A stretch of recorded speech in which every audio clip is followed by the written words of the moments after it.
Graça e a paz do Senhor Jesus Cristo sejam com todos, amém?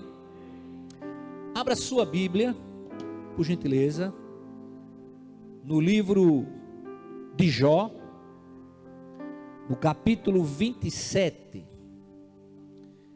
A saudação foi para os que estão no culto presencial, os que estão também conosco no culto online. E vamos meditar um pouco na palavra de Deus. Livro de Jó, capítulo 27, versículos de 4 a 6. Diz o texto bíblico, capítulo 27, versículos de 4 a 6. Não falarão os meus lábios iniquidade, nem a minha língua pronunciará engano. Longe de mim que eu vos justifique, até que eu expire, nunca apartarei de mim a minha integridade. A minha justiça me apegarei e não alargarei. Não me reprovará o meu coração em toda a minha vida. Amém?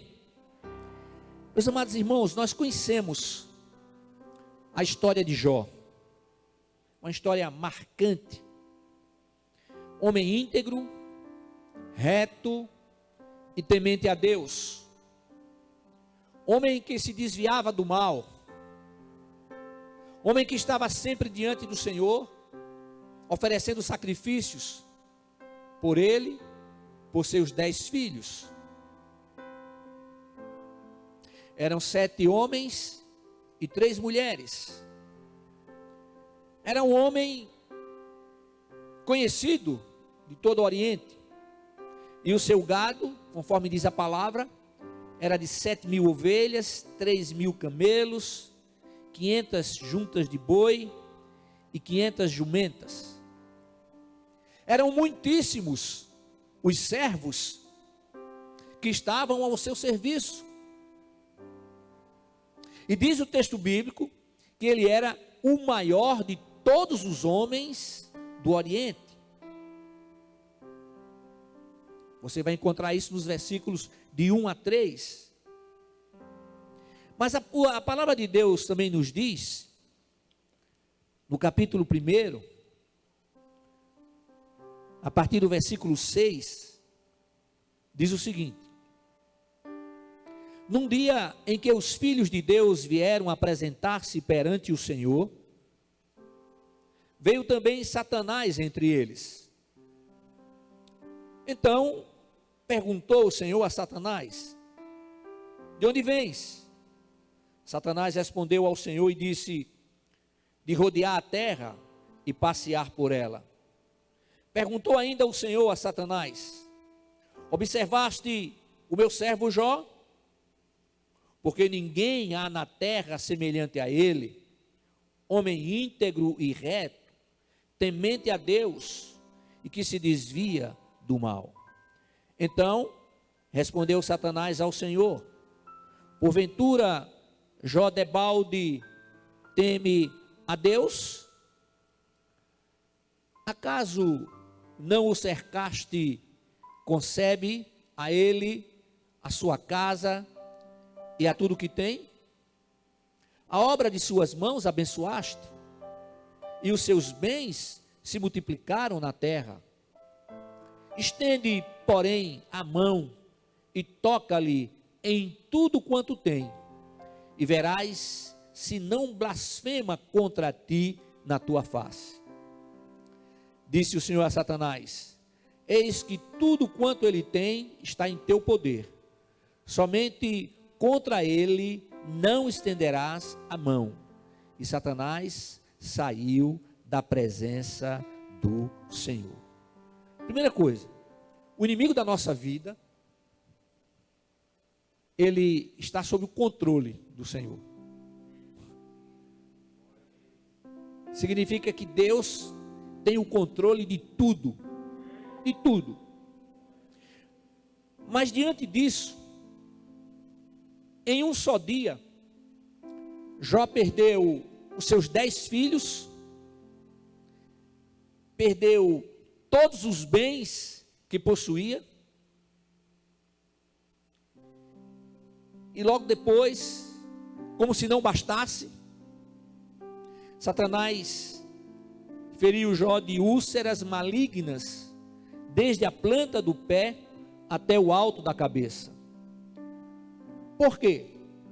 Porque aqui no versículo 2, capítulo 2, diz o seguinte: num dia em que os filhos de Deus vieram apresentar-se perante o Senhor, veio também Satanás entre eles apresentar-se. Então o Senhor disse a Satanás: de onde vens? Respondeu Satanás ao Senhor e disse: de rodear a terra e passear por ela. Perguntou o Senhor a Satanás: observaste o meu servo Jó? Porque ninguém há na terra semelhante a ele, homem íntegro e reto, temente a Deus, e que se desvia do mal. Ele conserva a sua integridade, embora me incitastes contra ele, para o consumir sem causa. Então Satanás respondeu ao Senhor: pele por pele, e tudo quanto o homem tem dará pela sua vida. Estende, porém, a mão, toca-lhe nos ossos e na carne, e verás se não blasfema contra ti na tua face. Disse o Senhor a Satanás: eis que ele está em teu poder, mas poupa-lhe a vida. Então, como se não bastasse todo sofrimento, toda dor pela perda dos seus filhos, pela perda de tudo aquilo que havia construído durante toda a sua vida, agora Satanás feriu Jó de úlceras malignas, desde a planta do pé até o alto da cabeça. Até aquele momento, Jó não blasfemou contra o Senhor, não reclamou. E aí, mesmo diante da sua saúde ter sido tirada, ele continuou fiel. Então, sem filhos, sem bens, sem dinheiro, sem servo nenhum, assentado no meio das cinzas, tinha um caco, um pedaço de telha para raspar as suas feridas. O odor era terrível. De longe as pessoas passavam, já sentiam o odor.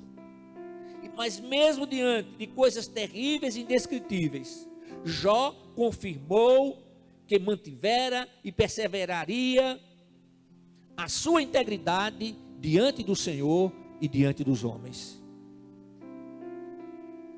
Chegou ao ponto da sua mulher dizer: mas Jó, o que é que você está esperando mais? Você perdeu tudo, nós perdemos tudo, perdemos os nossos filhos, você não tem mais nada, você está morrendo. Faz uma coisa, amaldiçoa esse teu Deus e morre. Ele disse: ô mulher, como se fora uma louca, você assim fala? Deus nos deu tudo, será que Ele não tem o direito de tirar? Ele louvou e exaltou ao nome do Senhor. Meus amados irmãos, que exemplo tremendo. Diante de todo sofrimento, diante de todas as perdas, ele continuou firme no Senhor. E na sua história conta que 3 amigos foram visitá-lo, e os 3 amigos chegaram à conclusão que o sofrimento era resultado do pecado em sua vida. Mas o patriarca sabia que não era verdade, e defendeu-se das infundadas acusações. Jó era um homem íntegro e justo aos olhos de Deus. O Deus que conhece todas as coisas declarou: é um homem íntegro, ele é um homem justo. Meus amados irmãos, integridade é obediência a um código de conduta, é também sinônimo de honra. Quando somos íntegros, quando obedecemos a Deus e a sua palavra. Como todos sabem, a determinação bíblica é que busquemos a santificação, sem a qual ninguém verá a Deus. E a palavra nos ensina como deve ser o nosso viver diário. O Senhor nos previne, o Senhor nos mostra que o mundo jaz no maligno. O Senhor nos ensina que não devemos confiar demasiadamente em ninguém, mas que podemos confiar totalmente nele, porque ele é fiel sempre. E aqui nós vemos a gratidão de Jó, não pelo seu estado, mas por tudo aquilo que Deus é, por tudo aquilo que o Senhor é. E esse exemplo para nós nos dias de hoje deve ser aplicado diante das lutas, diante das batalhas, muitas vezes batalhas na família, a família que é uma instituição divina. É não desistir do seu filho, não desistir da sua filha, não desistir do seu casamento. Meus amados irmãos, a santidade tem que fazer parte da nossa existência, porque é uma determinação bíblica, não é uma opção. O Senhor conhece o nosso coração, e vocês conhecem o texto bíblico que disse: acima de tudo que deves guardar, guarda o teu coração, porque dele procedem as saídas da vida. Diante das ingratidões, das injustiças, diante das coisas erradas que podem fazer conosco, nós temos que manter o nosso olhar fixo em Cristo. E esse olhar fixo em Cristo significa não somente o olhar, mas o olhar espiritual, o olhar interior. Há uma relação entre integridade e a nossa maneira de viver. Lá em Malaquias, no capítulo 3, versículo 18, você que também conhece muito bem esse texto, que diz assim: então vereis outra vez a diferença entre o justo e o ímpio. Há umas versões que dizem entre o justo e o mal, entre o que serve a Deus e o que não serve. Então essa diferença precisa haver, essa diferença precisa existir, precisa ser vista na nossa vida, porque nós declaramos que somos servos do Deus vivo, somos discípulos de Jesus Cristo. Irmãos, aqueles que prosperam de maneira ilícita, no juízo final, eles verão que nada adiantou ganhar tanto, ajuntar tanto, ter vivido no melhor, se a eternidade passarão no inferno, separados do Senhor. O dia do juízo final vai revelar que vale a pena servir a Deus, vale a pena andar com Ele, diante das perseguições, das injustiças. Nós olhamos para os céus e clamamos ao Senhor. Nós temos um advogado assentado à direita de Deus o Pai, como Deus o Filho, e intercede por nós. Nós temos o Espírito Santo, que habita em todo aquele que tenha Jesus Cristo como Senhor, único e suficiente Salvador, que intercede por nós, intercede de uma maneira contínua, com gemidos inexprimíveis. Jó afirmou que não falaria iniquidade, nem algo que fosse enganoso. Jó não falaria iniquidade, nem algo que fosse enganoso. Aí vem para mim a pergunta, e eu faço para vocês também, e vocês respondem aí na mente e no coração: será que estamos sendo leais com o Senhor e com o nosso próximo? Será que estamos sendo fiéis conforme a palavra de Deus nos diz.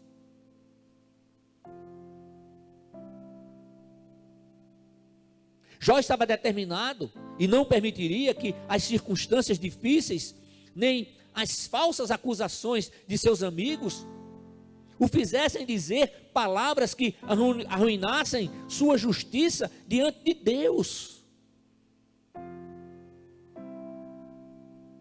A palavra nos ensina que cada um dará conta de si mesmo a Deus. É por isso que a palavra nos ensina que a gente deve olhar para a frente, para o alto, para Jesus, que é o autor e consumador da nossa fé, para que a gente não venha se decepcionar. Porque se olharmos para a esquerda ou para a direita, nos decepcionaremos. A igreja é composta de pessoas, de pecadores, homens e mulheres falhos, homens e mulheres que estão diante do Senhor. Muitos estão determinados a ter uma vida diferente, a servir o Senhor de todo o coração. Mas a palavra nos ensina que tem o joio e tem o trigo. E quem vai tirar o joio é o Senhor. Se a gente for tirar, as raízes do trigo e do joio são entrelaçadas. Então tem que ser o Senhor. Então nós encontraremos em todas as igrejas no mundo inteiro seres humanos, sim, imperfeitos, porque todos são imperfeitos, falhos. Mas existem aqueles que com sinceridade de coração buscam a presença do Senhor. Amém? Meus amados irmãos, a integridade também é observada naquilo que dizemos. As palavras que saem da nossa boca revelam se somos íntegros, pois elas demonstram o que está no nosso coração. É por isso, irmãos, que a gente tem que encher o coração da palavra de Deus. Tem que encher o coração da palavra de Deus. Tem que encher o coração de louvores, de adoração. Está escrito que o Senhor procura adoradores que o adorem em espírito e em verdade. Ao invés de se declararem a favor do que é justo, muitos crentes às vezes arriscam sua integridade para evitar confrontações. Mas Jó se pronunciou pela justiça. Jó defendeu-se das falsas acusações de seus amigos, mesmo quando eles zombaram dele.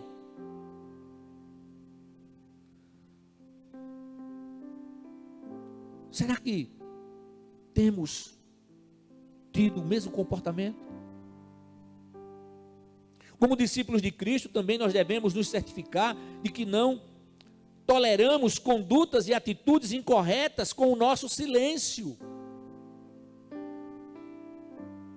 Ah, pastor, chegou alguém e estava falando isso, mas eu sabia que não era verdade, mas fiquei calado. Não devia ter nem escutado. Glórias ao nome de Jesus. Há momentos que devemos expressar nossa posição contra as condutas pecadoras e as filosofias que impregnam o mundo. Nós temos uma família, nós temos um Deus, e nós precisamos ser exemplos a partir da nossa casa, exemplos dentro de casa.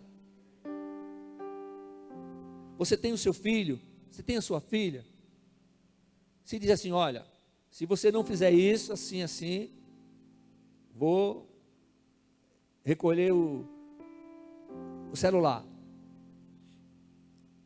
Se você disse, você vai ter que cumprir.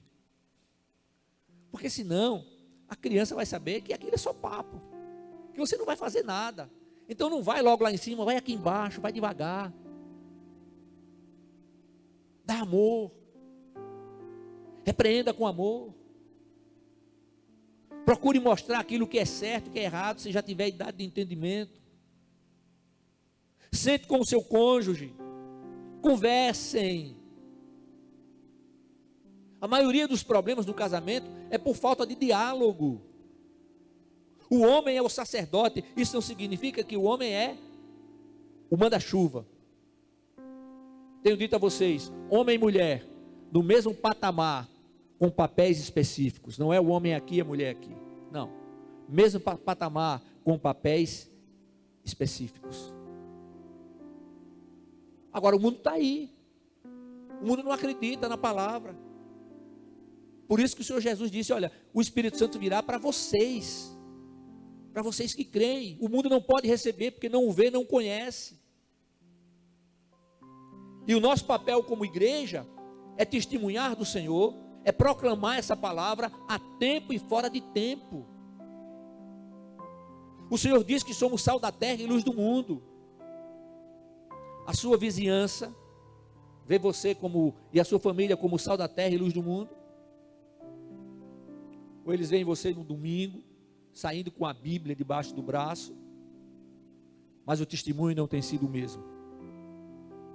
Por sermos bastante pressionados pelas filosofias desse mundo, nós precisamos tomar a decisão de não nos comprometermos a ponto de afetar a nossa integridade. Significa o quê?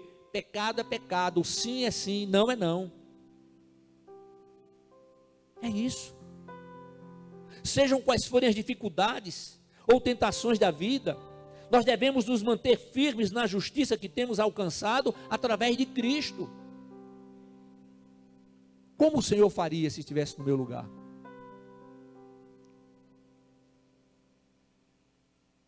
Existem coisas que acontecem durante o dia, que a gente se arrepende de uma forma muito forte.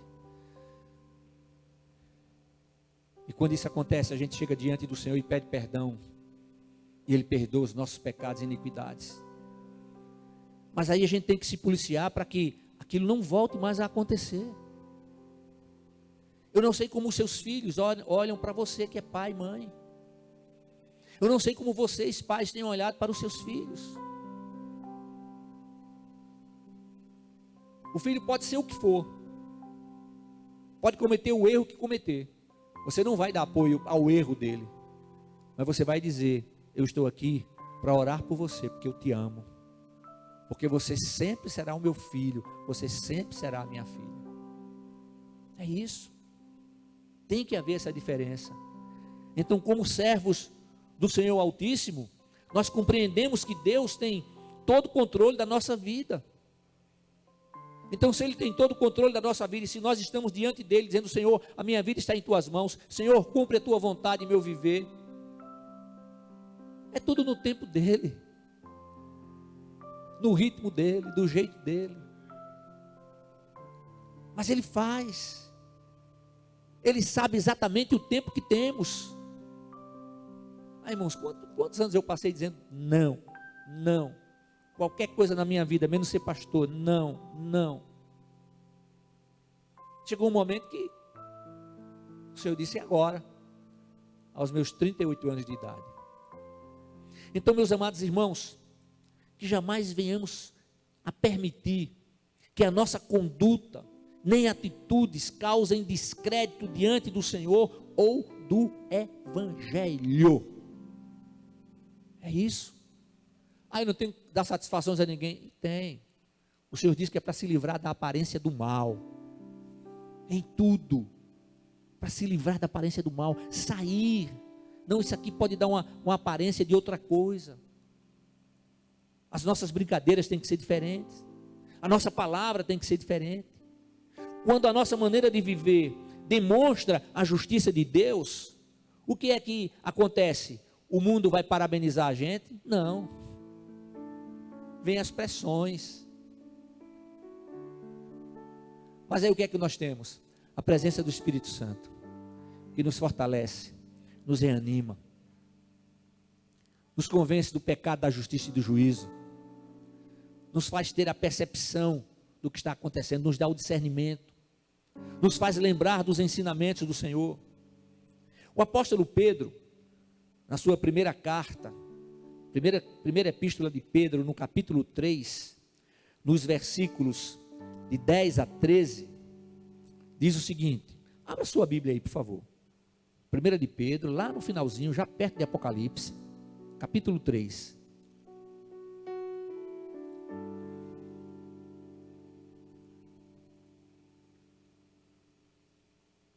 Amém? A partir do versículo 10 ao 13. Diz assim: porque quem quer amar a vida e ver os dias bons, refreie a sua língua do mal, e os seus lábios não falem engano. Aparte-se do mal e faça o bem. Busque a paz e siga-a, porque os olhos do Senhor estão sobre os justos, e os seus ouvidos atentos às suas orações. Mas o rosto do Senhor é contra os que fazem o mal. E qual é aquele que vos fará mal, se fordes seguidores do bem? Pedro escreveu a sua primeira carta para consolar alguns cristãos que sofriam perseguições. E Deus prometeu recompensá-los. Por quê? Por manterem uma vida íntegra, ainda que em tempos difíceis. Mas se desejavam herdar essa bênção, eles precisavam demonstrar uma maneira que honrasse a Deus. Primeiro, para agradar a Deus, ter fé, honrar a Deus, viver conforme os seus princípios. Rejeitar tudo aquilo que possa ser uma grande vantagem, mas é contrário aos princípios divinos? Não. Mas só por um pouco? Não. Então nós devemos levar uma vida caracterizada pelo bom testemunho. Assim, nós mostramos o poder de Deus agindo em nosso ser interior e transbordando em nosso viver diário. É isso. Irmãos, e o primeiro lugar que isso precisa acontecer é na família. Cada um na sua família. Tratar bem os seus filhos. Filhos, tratem bem os seus pais. Primeiro mandamento, com promessa: honra teu pai e a tua mãe, para que te vá bem e vivas muito sobre a terra.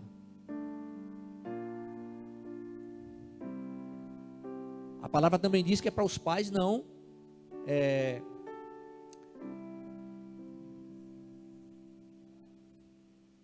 aborrecerem, obrigado, não aborrecerem os seus filhos, no sentido de que vou tirar o ânimo.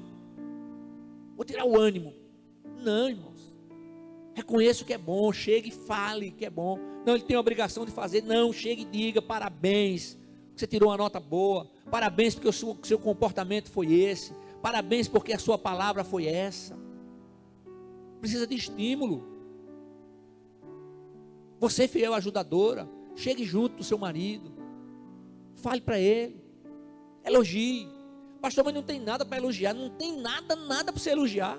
Misericórdia, vai orar mais. Tem sim. Ora para o Senhor mostrar, para o Senhor revelar. Meus amados irmãos, quando a nossa maneira de viver demonstra a justiça de Deus, então nós estamos sendo pessoas íntegras. Nós estamos sendo fiéis a Ele. Nós precisamos agradecer pela vida. Diante de toda e qualquer circunstância, a batalha vai passar, a luta vai passar, as aflições vão passar, mas a palavra do Senhor permanece para sempre. Mas as dificuldades foram muito grandes, pastor. Louvado seja o nome do Senhor, não pelas dificuldades, porque apesar das dificuldades, o Senhor esteve presente, o Senhor está presente, o Senhor tem sustentado e o Senhor continuará sustentando, aleluia. Então, irmãos, eu começo a encerrar dizendo que nós temos um Deus que é fiel, que é justo e que é poderoso. O Deus que declara: agindo eu, quem impedirá? Ele age em nosso favor. Então, se nós somos íntegros, nós temos a garantia de que Deus está conosco. Então, não vou temer alguém que venha me prejudicar. Qual é o maior? O cara pode fazer o quê? Destruir a vida física? Mas nós somos espírito. Esse corpo é temporal, mas o nosso espírito é imortal. Teve um início, mas não terá um fim. É maravilhoso viver na presença do Senhor. É maravilhoso recebermos as suas bênçãos. A obediência a Deus não somente resulta em uma vida íntegra, como também resulta nas bênçãos de Deus sobre a nossa vida. E o que é que a palavra nos diz? Que mesmo que sejamos infiéis, Ele é fiel e justo, porque Ele não pode negar-se a si mesmo. Então, meus amados irmãos, que a nossa vida seja uma vida caracterizada pela integridade. E uma vida caracterizada pela integridade fará a diferença onde quer que seja. Quem sustentou e fortaleceu a Jó? O Senhor. E Deus disse: ele é um homem íntegro e justo, mesmo tendo perdido tudo. Aí o que é o texto bíblico diz?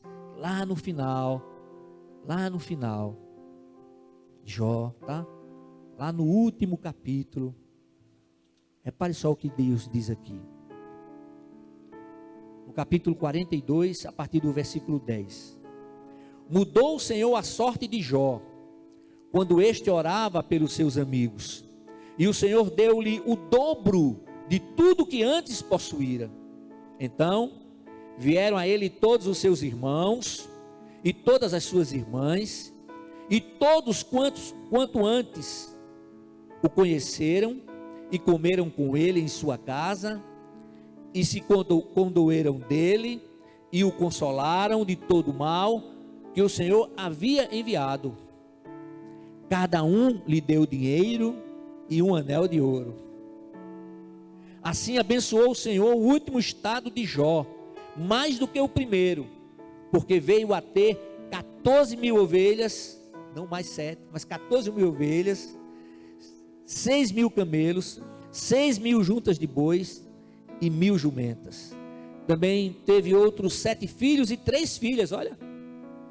Chamou o nome da primeira Gemima, o da outra Késia, o da terceira Queren-Rapuque. E em toda aquela terra não se acharam mulheres tão formosas como as filhas de Jó.